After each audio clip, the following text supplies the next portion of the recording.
Welcome to the Tippy Top Entrepreneur Experience.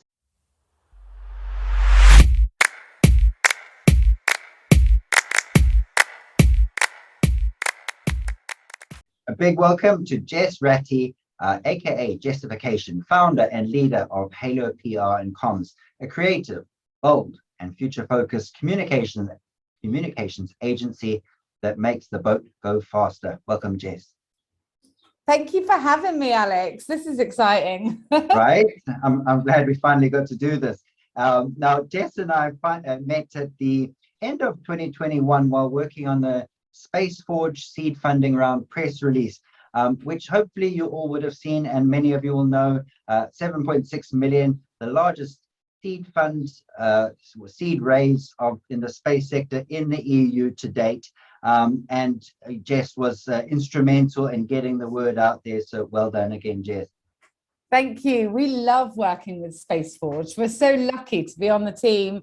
You know, everything we do is like a bolt on to other companies, and we're just so privileged to work with those guys. They're amazing. Absolutely, fully agree. That's awesome. And for the listeners out there, you'll know that Josh was on an earlier episode. So Josh, CEO of Space Forge. So if you want to listen to that, do have a go. There's some invaluable advice in there.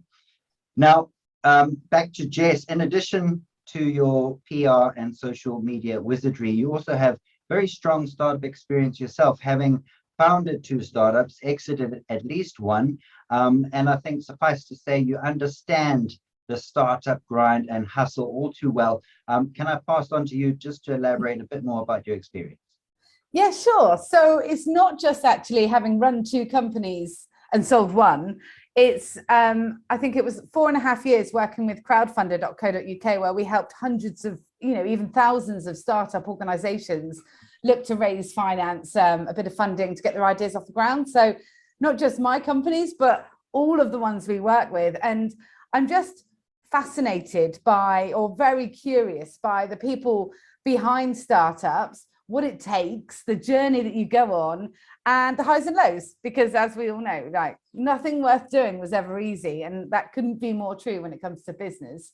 And I'm also really passionate about doing business differently. So loads of people go, oh, to launch a company, I need to learn how to do a business plan, or how to, understand tax and finance. And actually you don't. You need to be surrounding yourselves with loads of people that can help you with those things, even though you might be the person executing them in the early days.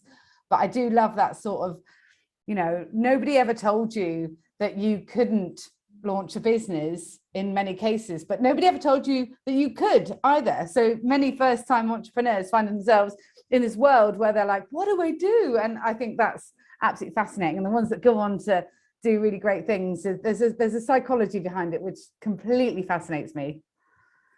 Absolutely. No, and great having all that experience that you have from that bird's eye view, because you see things that each individual entrepreneur can't see in their silo. So be great to hear a lot more about that, particularly on the PR and com side, but I'm sure you've got plenty of war stories and success stories to boot.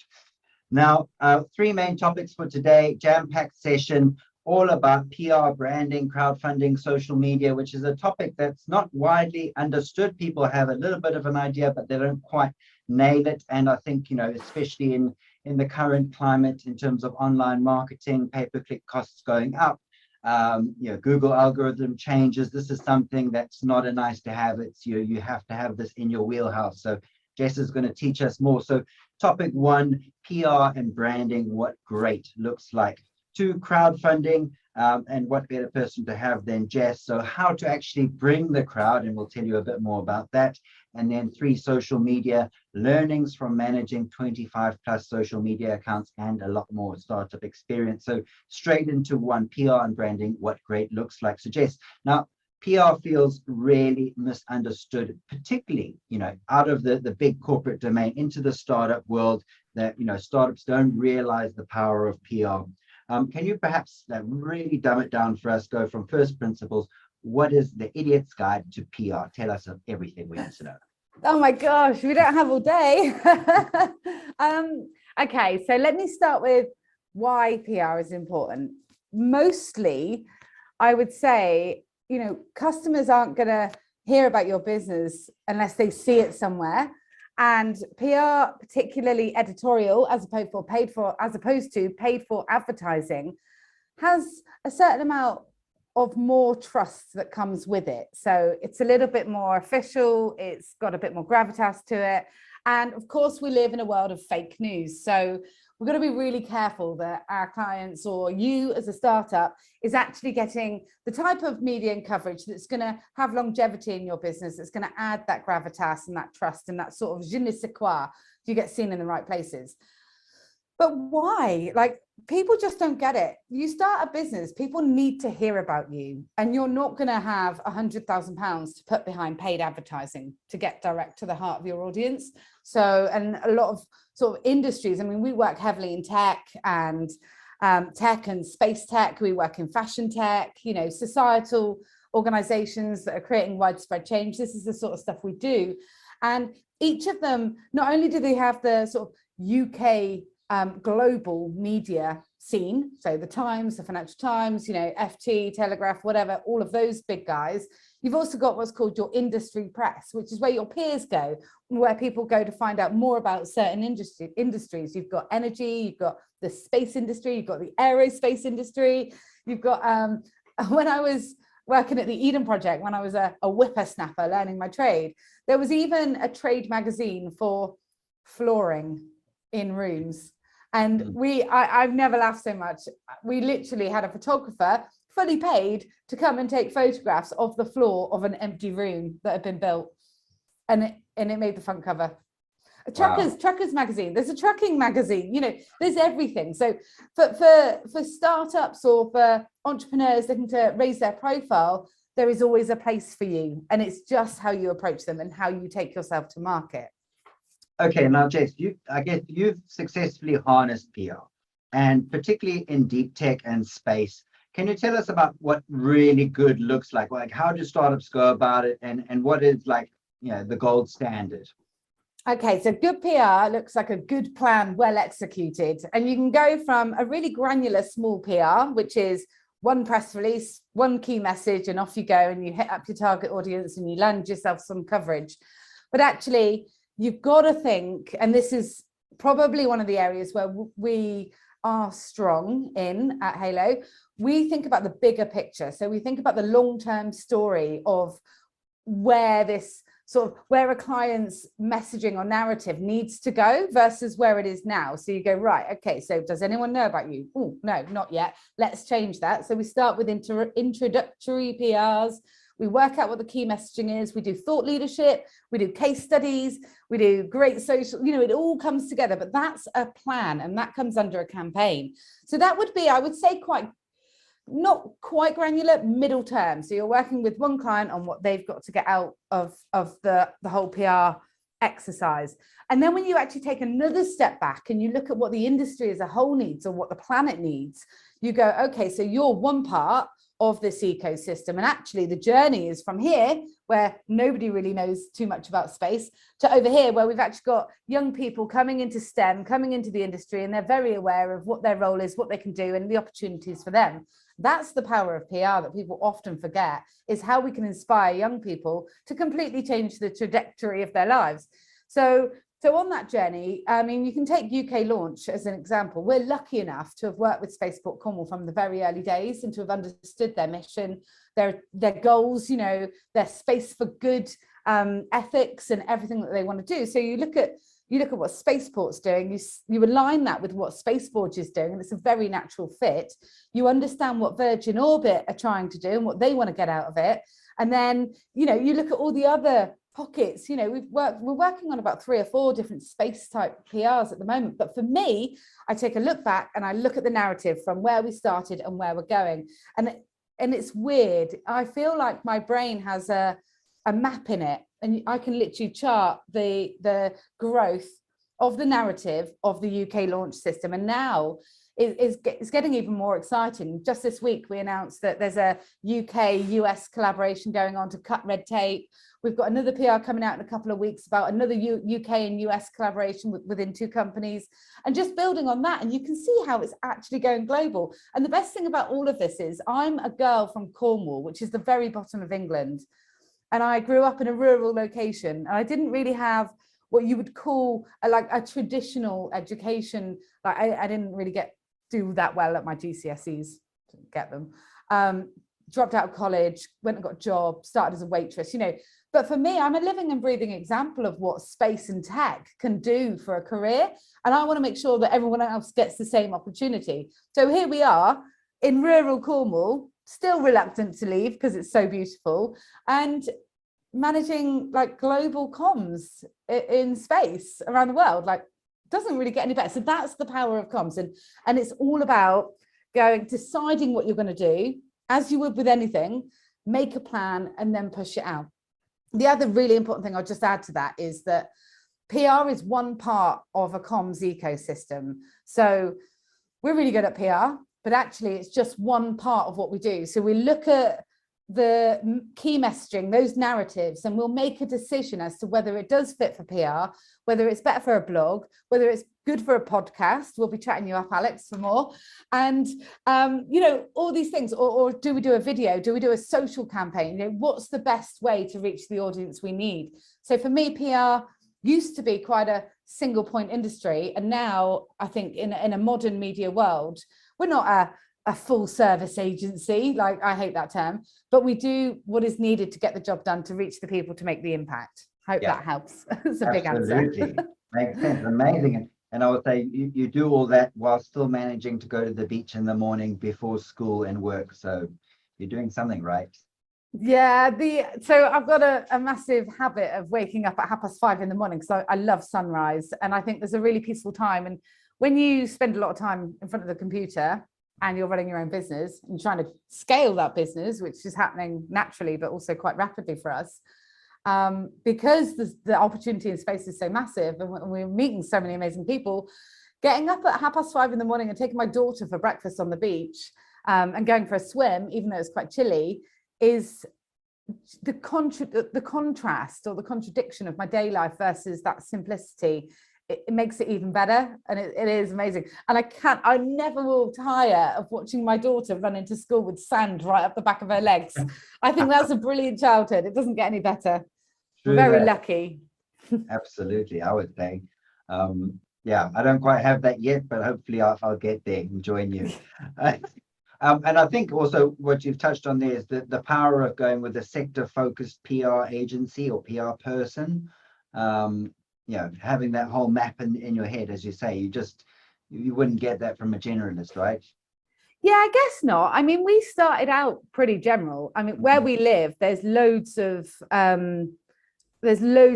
brilliant, incredible people working in like tourism PR or food and drink PR, and they're really good. And if we ever get any opportunities to tender for that, we usually just give them to our friends, because it's not what drives my passion. It doesn't get me out of bed in the morning, although I do like eating food and I love going to tourist attractions. Not enough to want to try and get it into the Times. I find that our business is scaling faster now that we have a niche, but that's not to say, I always worry that we might be stopping ourselves from working with other brilliant organizations if they think we just do space and tech, because we don't. We work in loads of different things. So I would say you need a PR company that works with brilliant humans. It all comes back to being human. And if you're passionate about what that human is doing, you'll find no end of stories to tell about that person, about the organization, and about the impacts and what they're going to achieve and how they're going to change the world. So our sort of motto, underground motto at Halo, is we tend to only work with people that we like. There's some people out there that expect to see themselves on the front page of Wired after one meeting. It's not that easy, guys. And then there's conversations are really awkward. And then also we work with change makers. That's what we're fascinated by, people that are going to change the world for the better, to make the world a place where we want our kids to grow up and where there's opportunities for them to go on and be better than we are, because we'll have taught them what we know, and then they can come in with all the fresh ideas. Oh, that's a fabulous mission and vision. I really like that. And coming full circle in terms of the what bad PR looks like and what it can do to a brand when it really goes wrong. Tell us, a brief horror story or two about that. Oh my gosh, we don't have horror stories. Oh, yours. That doesn't Your happen. competitors. I worked for I worked in, trying not to name names here, but I worked for a place where there was a senior press officer who had flippantly said something whilst we were having beers after a day's work of media interviews and broadcast opportunities. And the media had gone home, but we had a few people milling around that were visiting the place. And he just said, oh, we don't use the word Christmas because that's just so, it's very religious, it sort of only lends itself to Christians, all complete rubbish. Anyway, he just said it quite flippantly because there was a branding process where we were trying to be inclusive in the naming of the event. And it ended up on the front page of a national newspaper the next day, which is client bans the C word. And needless to say, that person didn't work at the organization very much longer. And it just reminded me, bad PR is when people do not understand the message or the tonality behind something or the narrative or even the goodness behind something. So you can have some really bad things said or just bad headlines. Some headlines are funny. Some newspapers surprise us with their sort of tabloidy approach. And I'm like, whoa, wasn't expecting that from you. But the long-term damage is quite catastrophic, really, because it's always there. And if it has been particularly bad, it always ranks high. It'll be one of the first things that come up in the search rankings for years. So you've got to be really careful with that. But also it comes from having really honest relationships with journalists as well.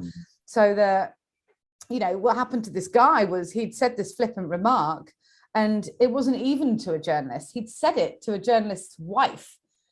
And the journalist worked for the tabloid, for the rag. And she said over beers later on that evening, oh, so-and-so said this. Ended up in a massive, and it was not a small company. So I learned a lot from other people's mistakes along the way. I'm trying to think of another one. There's things like key messaging is really important. We have a part of our process where we go through with people, like, how do you phrase your strap line? Like, how do you give, what's your elevator pitch? I hate that phrase as well. But like, if you're in the pub with someone, what do you say you do? Let's get it all down. And then if you can continually weave those comms into PR on a long-term basis, people will start to love and trust and have an ownership and a relationship with your brand. People don't get that. It's not just advertising that does that. It's how people perceive you on a variety of platforms. So that's quite important, knowing that you've got that continuous drill down of key messaging throughout every comms, and you define that early on. And I'm just trying to think of a really funny, another bad example. It's funny, I was going to launch a series called Bad Publicity, but I thought it would be bad publicity for me because I work in PR. So I was like, oh, I don't know. I love the title. I've even got some branding that goes with it. It's my head opening up and lots of ideas coming out. What else is bad? I mean, people, like there's some people name their businesses with a small letter. So like, I don't know. Oh, I'm trying to think of one. Anyway, any business with a small letter. Obviously, people are going to make that mistake all the time. Your business will be spelt wrong with a capital letter at the beginning of a sentence for eternity. And then those of us in PR sit there and go, why would you do that? Just because your brand has a small c, it just makes our life real hard. And I actually have a really great relationship with some journalists who send me bad PRs that they've been sent. And it's bad PR is lying. You're basically trying to beef something up so much, forget the facts, try and get it in the media without any real factual knowledge behind it. That's terrible practice. Journalists will get to know you. They'll know your brand. They'll know that you're that desperate for press that you're actually writing rubbish stories and trying to pitch them. They've got a busy job to do, and done well, the relationship between journalists and PR people or, media world can be really, really good and really strong, but not if you keep sending them terrible PRs that they never want to publish, that isn't even relevant to their industry. That's bad. Luckily, we have people that can check our PRs in industry. So we'll go, oh, hey, just a quickie, one liner on a WhatsApp, any good? Yeah, no, or yeah, but you need to answer this. And then that's one of the reasons we do really well, because of those relationships with journalists. So yeah, bad PR. Bad PRs is bad PR. Fair enough. Yeah, no, hugely valuable. And I like that relationship piece and that credibility because, yeah, it takes a long time to build and then, as we know, quick to erode. Now, moving on to crowdfunding, how to actually bring the crowd. Now, I think people are starting to realize that it's not the silver bullet it was once purported to be. You have to actually, it's a transaction platform and it's very good at that and it helps bring a lot of investors together in a neat package. But you have to bring them to the platform. Yes, they might do some, but don't expect it. So how do entrepreneurs actually bring the crowd? I mean, it's a really good question. Crowdfunding, equity and rewards based. So I worked in rewards based crowdfunding. Had this had this massive like bubble day. I mean, to be fair, the guys at Crowdfunder are absolutely smashing it, but it's all human interest stories. It's things that enrage people or empower people or change something quite big that people feel very strongly about. So that's one thing. So you've got to bring the crowd by having an idea that people care about. So it's like Instagram. If you don't have a niche on Instagram, you're not going to get millions of followers because you're too generalist. You're not going after one area. Which is fine. Not everybody needs a niche. Like, it's okay. Instagram's for the consumer as well as the brand, more so consumer. And it's very like person to person type marketing. But crowdfunding's different. People sort of in its crazy moment when, there was these unicorns being launched with equity raises, it was all about having something so hot that everybody wanted access to. And nobody really understood that, the exits take forever, like especially equity, whatever. I'm not in the industry anymore, but I haven't seen any massive crowdfunding exits for a while, where the investors have cashed out or whatever. And that's, investors like you and I sticking 100 quids in or tenors, whatever. And rewards based again is, people seem to think if you crowdfund, all the people are there, and these platforms do have mega databases segmented by subject, by niche. So that's cool. And they are willing to help. And I know because I was on the side of it trying to help people. But people need to understand that crowdfunding or not, your business, you need to know your audience. You need to know who needs you in your service or what you're changing. Like, are you going to, one of the best campaigns was raising funds for public toilets for disabled facilities to go in places so that more people could have access. And that strikes a chord in many of our hearts. Basically, disabled changing rooms and functionality is really important to a lot of people, not least half of the human race, people with kids that need places to go to change their children. So it took off like an absolute rocket. Everybody believed in it. Everybody was like, that's such a good idea. Why is it not normal? And then they all put their money in. So, but that was from great PR, great socials, great contacts. Like, we would teach people to not only have a great email plan, like, can you send it up? Like, it's all the little tiny parts of the puzzle that go together to make a greater whole. And if you can get 100 people to share it and they get 100 people to share it, it goes bigger and bigger and bigger. It's just storytelling done well with all the components. We would teach people to have the biggest comms plan. Crowdfunding is not about the money. It's all about marketing and how you bring your audience in. So how do you do it? Have a really good plan, same as everything else. No stone is too small to turn over, like, if it's phoning that one person and they got a great idea, like, they can share it on the socials, but also they said, oh, actually, you know what I'll do? I've got 800 people at my office who would love this. And they share it to their entire work office team. It all comes back down to human relationships and interaction and people having a really good idea. Yeah. Same in business, always the same in business. If you provide a good solution and you got some people that like it, it'll go with a lot of hard work. Yeah, it's simple, as you say. A lot of people overcomplicate it, so that's super useful. And in terms of when it goes wrong, and I've personally seen that happen a few times, unfortunately, what have you seen with crowdfunding done wrong? Oh, I've seen huge campaigns with celebrities go down the pan. Just not even down the pan, just you can have celebrities in crowdfunding campaigns, but unless they do it right, like send the right tweet with the right tags, with the right link, with the right hashtags and the right apps, it's not going to go anywhere unless it inspires their audience. So it can't be like, oh, I'm doing a campaign in football, but my audience is mostly foodie people, like whatever it is, you just, unless you know the audience, it doesn't really work. And there's been times when we were all sat there going, oh, it's going to be amazing, so and so's involved and they're going to tweet it and they're going to do this and do that, but all they do is tweet it and then it goes. Like, I think I read somewhere, I don't know if it's true, that a tweet has a 6-second lifespan. Wow. So depending on the amount of people that it resonates with in that 6 seconds, and then if you get more likes or engagement or retweets, then it obviously goes bigger and bigger. Oh, hello, marketing.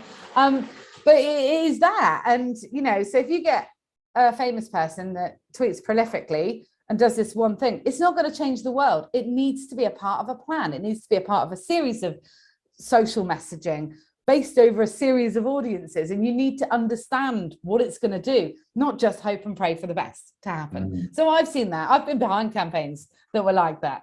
But again, when it's done well, when you've got, you know, the hearts and the minds of the celebrities involved, and they genuinely are willing to help the cause, that's when it goes off like a rocket. And I've been involved in those as well, and it's amazing to see people come together.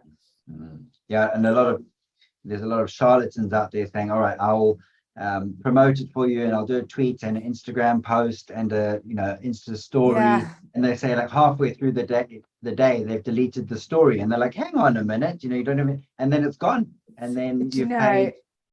It's horrible. You know, some parts of the rise of influence are just the most demoralizing parts of humanity. You know, you see people taking money and doing these things, and also like jumping on bandwagons. Like there's stories out about how women are struggling to get their menopause medication because of cancer patients. Well, I'm sorry, like, how are the two related? Why would you they're both two very topical things right now with I don't know when this is going up, but Babe and her horrible, terrifying, frightening journey. And you've got the menopause situation in the UK, which is people aren't getting their menopause patches. And I'm like, I would rather have menopause any day over cancer. You know, the two don't go together. It's not jam and peanut butter, you know, like they're just making headlines. And then you see people jumping on the bandwagon, and I'm like, stop trying to make noise to be relevant, because it's not relevant and it's not cool. And there's a lot of that. And it, you know, it definitely stems back into crowdfunding. It stems into everything, every part of our society. Young kids seeing stuff that they shouldn't be online. Like, it's got to be regulated in some way that makes it safe for people. But anyway, that's a whole nother story. You can tell I'm passionate about it. Passionate about everything, I can tell. Like that. Now, crowdfunding, you've obviously sat on that side of the fence, and you've helped companies from this side. And what is it really like for entrepreneurs? Because, you know, a lot of people say, I've been through it and it was amazing and it added a lot. Some people don't say that. What's your view? I think crowdfunding can be incredible. I'm biased. I still love crowdfunder. I love the campaigns that they put out. I buy vouchers for people for Christmas from crowdfunding campaigns, because you're really helping entrepreneurs when you do that. And you're giving nice things to people. It's great. It's really hard work. So it's not something to be taken lightly or done loosely. It requires weeks of preparation. It's really intense. You've got to get over the fact that you keep refreshing the crowdfunding page whilst also actually trying to do the work that you're supposed to be doing. Hard, especially when a campaign's flying. It's really hard work. You need a really solid plan, and it's not for the faint-hearted, because if you're trying to launch a business as well as running a crowdfunding campaign, you've got double trouble on your hands. So, and the logistics of crowdfunding as well, like how are you going to get your rewards out to people? Like, what are your investors going to expect? Like, how much communication do they need? The answer is a lot. So you need to plan all those things as well. So it's really hard. I recommend it done right. I don't recommend you pay for a marketing company to come and help you do it. Like we get approached all the time. A, I don't work in crowdfunding anymore. B, like why would you, if you're trying to raise money, why would you be spending it on someone, trying to get them to raise it for you? It doesn't work. It's got to be authentic. The best crowdfunding campaigns are human and authentic and really resonate. Only you can do that, really. You obviously get a team of helpers around you, but you don't want to go spend $6,000 on a campaign to then get it in the press. Like, also, we find actually that I'm trying to do myself a disservice here, hyperlocal PR does really well for crowdfunding campaigns. I'm talking about rewards based here, not equity. So obviously you've got the big business pages for the big like multi-million pound equity campaigns, but rewards based. Your local radio, if it's a great heartfelt, warm human interest story, we'll pick up on it, give them a call. Your local newspaper, get a photograph of yourself, make a little video, which you should have done for your campaign anyway, write a little couple of notes, doesn't have to be an all singing, all dancing press release, and get yourself in front of them. Their emails are all over the website. So there's a lot of stuff you can do by yourself as a small or younger entrepreneur, if you're going to do it, to do that. So rather than just trying to get a PR company that won't have the resource for the money that you can afford to put what you need behind it, only you have that. And that comes down to energy and commitment and dedication and passion, you know, all of those things that we all need. Yeah, no, absolutely. And I guess you need to carve the time out of your business to focus on that and see it as a valuable use of your time, or don't bother. And there is two sides to that. Everything you do for a crowdfunding campaign is your marketing. So you've got to think about your brand, you've got to think about your tone, your language, your words, you know, your key messaging. It's great. It's a great exercise to really focus you on what you're doing. And you can pivot, you can learn, you know, you can change things up. That's brilliant. That's what you need to do as a startup. You do that. You don't go, oh, it's not working. Damn. You go, oh, it's not working. I'll try this instead.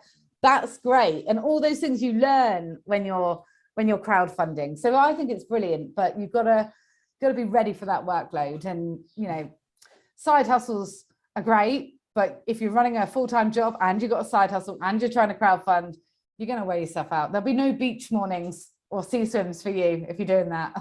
Yeah, exactly. And what's it all about, right? Yeah. And in terms of moving on to social media, now you've managed 25 plus social media accounts and probably seen thousands more. And social media is something you're very passionate about and good at, and I think we share a common love there. How do you make great stuff happen on social? How do you make great stuff happen on social? So how do you make great stuff happen on social? You don't do it for the sake of it. So you'll see organizations all over the world tweeting incessantly with like one like or none. I mean, it takes time. People don't understand this. It takes time to craft a tweet.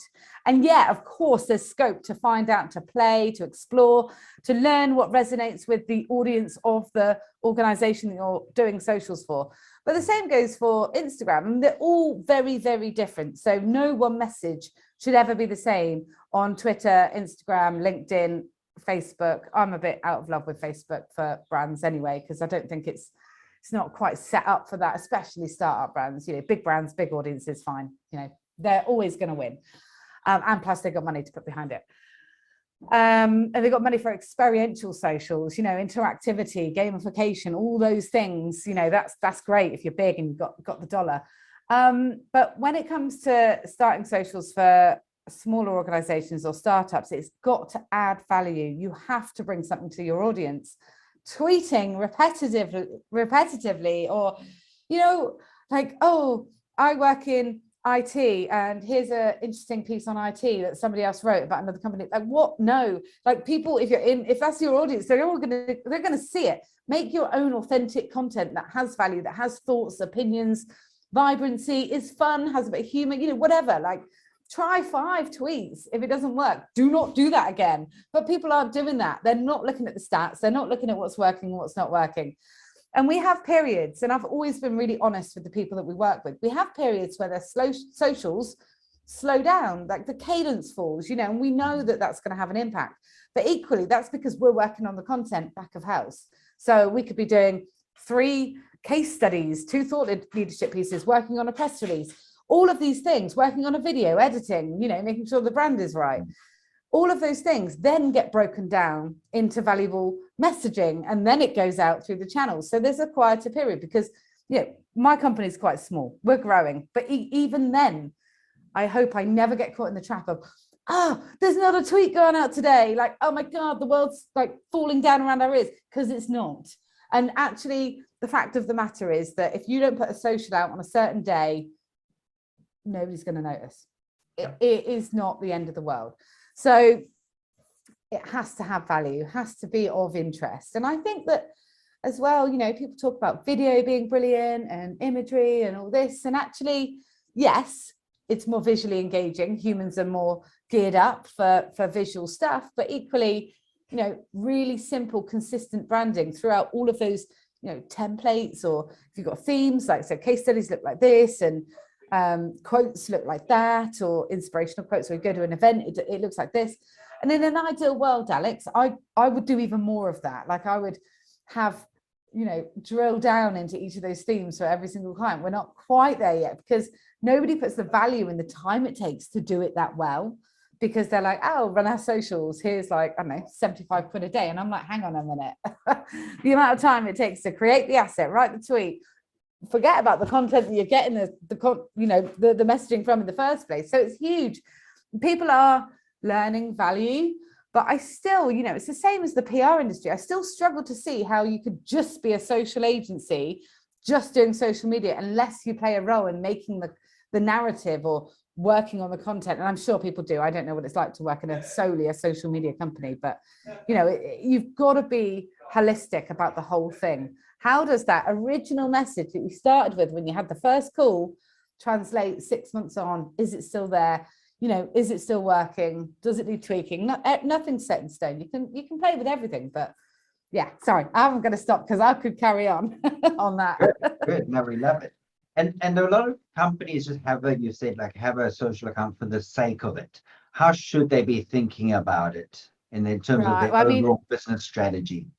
I just like, everyone's like, so we've got a Twitter, we've got a LinkedIn, we've got an Instagram, you know, we're over on Reddit with a thread, you know, like, because social is far more than people realize as well. Like there's Medium is a social network, you know, that's where people write blogs and all of that stuff. YouTube, you know, it's a social network, and most people don't even realize that. It's, you know, so when we see these, like the bottom boilerplate of a website, it's got all these things, and I'm like, oh my God, like how much are you prepared to invest into valuable comms on all of those channels? Because you're talking, say one piece of content, you've got 10 tweets, you've got a series of stories on Instagram, couple of posts, and then you're like doing, you know, a couple of videos or whatever like that. Okay, so that's just Instagram. LinkedIn, oh my God, is it a blog on LinkedIn? Are you linking off your site? If you put a YouTube video on LinkedIn, it doesn't do really well because you need to upload native to the platform, which means you've got to look at your optimization, you know, again, a different optimization for YouTube. So you've got all this stuff. And I'm like, how much are you prepared to invest in this? Like most people have like 1 or 2 social media people. Very few have a whole team just on socials, unless you're a huge brand, and that's great. And even then, they're still understaffed and under-resourced, you know, and I would argue underpaid for the amount of creativity it takes to run social accounts. So I would love to see more people invest more wisely, but I genuinely think the starting point is your audience on Twitter? No, scrap it. It's better to have no account than an account that does nothing at all. That annoys me so much. I saw, I pitched at a client the other day, and, you know, they were paying like upward of $2,000 a month for socials from a social company. And I was like, well, you haven't posted in 2 months. What are they doing? And I felt really bad because actually, you know, I'm not one to diss other businesses, but I do believe in value. And if you're not giving value and you're paying a few grand a month just for socials, you know, you better expect some return on that. I don't know what they're doing. But they could be doing back end stuff. I don't know. So, you know, it's stuff like that. It's what's invisible that people don't realize. So maybe I'm just, you know, I've completely contradicted myself and just said, oh, sometimes we have fallow periods in socials. Maybe these guys are doing all this amazing stuff, but yeah, it didn't look like it to me. 2 months sounds like quite a while. Yeah. Yeah. Okay, and final question on this, and you may have already covered it, so it could be a short answer, but what really matters on social and what doesn't? Knowing your audience really matters on social media, and knowing how to grow your audience. Do you know the one thing that people massively do not do? So we call it network mapping or stakeholder comms. So if we've got a big story going out and we know that we've got like, I don't know, 6 seconds to make that story relevant pretty quick. When a tweet goes out, we tell everybody about that tweet. We lift the link and we send it to the stakeholders, like only close ones, but people with influence. And we go, hey guys, it's out. can you retweet, can you add a comment, can you do these things? And you literally have to talk people through what they got to do. LinkedIn's got that great function, which is notify your employees, because your employees are your biggest and best ambassador network. You pay them. They love you. They're going to tweet about you, right? They're going to share your stuff. Like, they're excited. It fits in with their passions. If they're doing what they want to be doing in their life, it does. And all these things. So, is that kind of physical handholding that people don't realize. And yeah, of course, we love to think it's AI and algorithms and whatever, but actually a human hand never hurts. And just going, this is out and it's big. And in the space industry, it works really well. So anyone who's listening to this knows that the space industry is tiny. Like, it's dinky in terms of big global business. It's amazingly huge as an industry, but the people in it and what they're doing, it's a small community.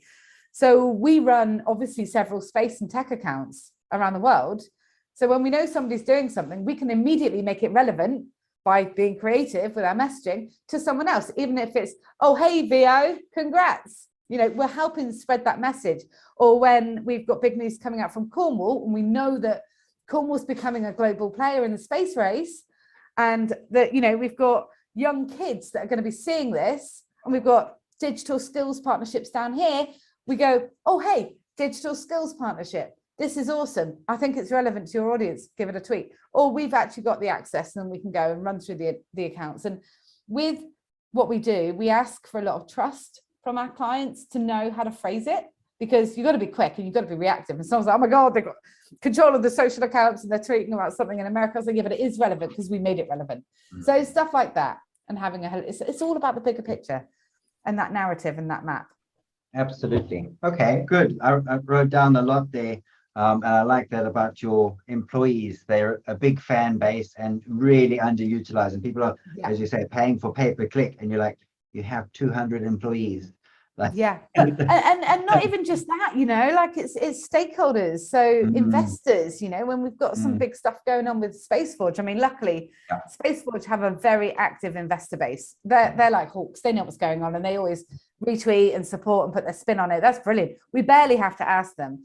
But it's the, other organizations that might not have yet had such a social presence that even their stakeholders don't know that they're there. So it's that kind of stuff. But yeah, employees, goldmine. Absolutely. That's good. All right, good. I'm going to move on to the summary, and I've just hit the camera rolling for a TikTok post. I'm trying to repost this on TikTok, so I need the vertical view. So yeah, feel free to interrupt me, but I'm gonna start from the top. So going back to topic 1 is PR and branding, what great looks like. And Jess said that PR adds trust and credibility far more than paid adverts. PR importantly helps you get in front of customers so that they can buy from you. And I think there's, it's obvious when you say it like that. And when you're doing PR, think about the overall journey, especially in the context of the ecosystem and where you fit in and where it's moving to.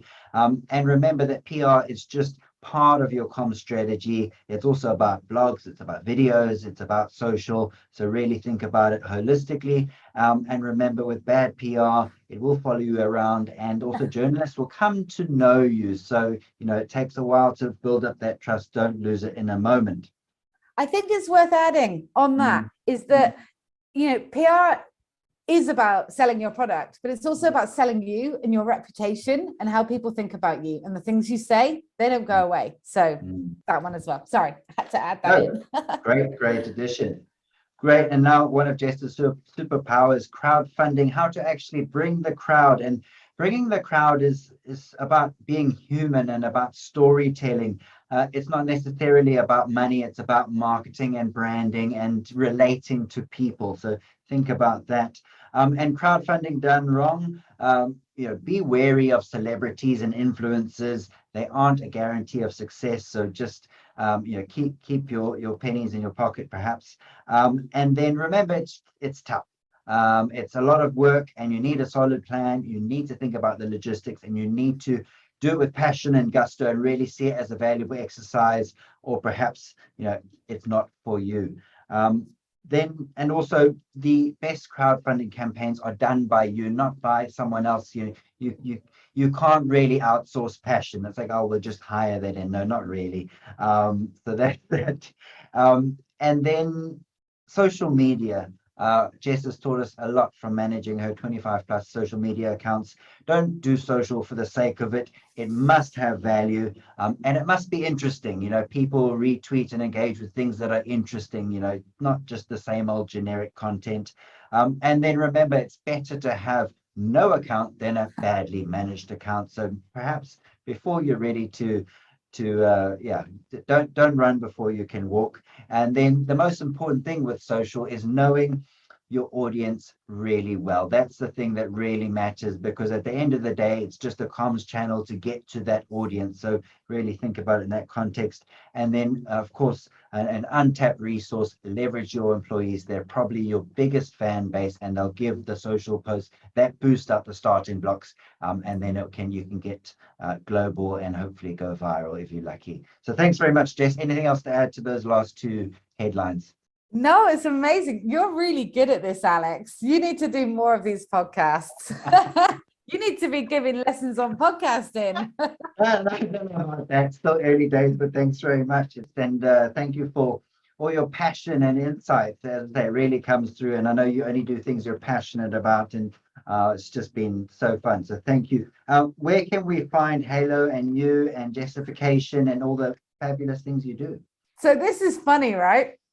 We have just launched our Twitter account, and it's really small for a company that runs, but we spend so much time on other people's social accounts that I'm like, have I just literally done the very one thing that we shouldn't have done, which is launch an account when we don't have time to run it properly?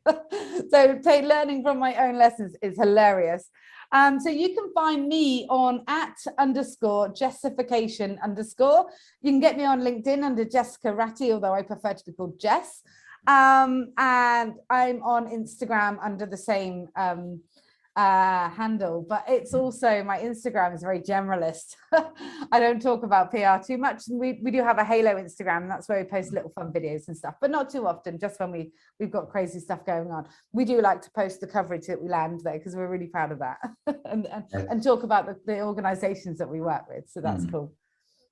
I love your Instagram. It reminds me to be passionate about living life and just enjoy it. So yeah, I love tuning in daily. Maybe that's my niche. Maybe that's my niche. In fact, my name does translate on Instagram. So I've got my handle, but it says I really love being alive, and that's my actual my handle that it looks like. It's very good. I read that the other day and really related to that. I was like, I think I do, but I need to be sure. But I want to be there. It's aspirational. You'll get there. Happiness is a journey. It's definitely not something that you end up being successful at. So that's one of the biggest things I've learned in life. You can choose how you respond to things. Like, we all get bad business days. Like, I get bad business days. It happens. People, if a client's unhappy or whatever, but genuinely how you react to it, it's just business at the end of the day. Your life, your friends, your loves, that's what's important. Your kids, your family, your pets, all that stuff. So nothing else really matters. You keep that mentality. Honestly, every day is amazing. But it helps when you can spend it on the beach, right? I grew up on the beach, and I came to the city, and I'm trying to migrate back to the beach with.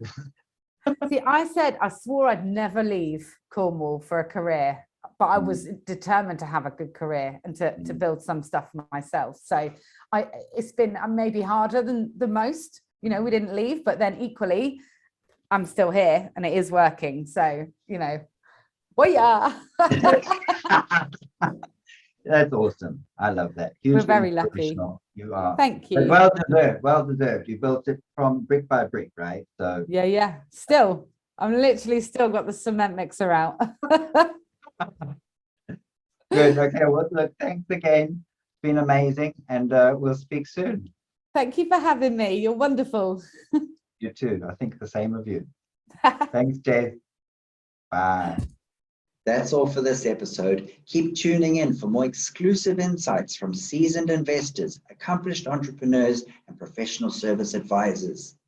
Follow the Tippy Top blog on all major social media platforms, including Twitter, TikTok, Insta, Facebook, or now Meta, LinkedIn, and of course, you can find me, Alexander Lee, on LinkedIn, and you can also check out my website, thetippytop.com.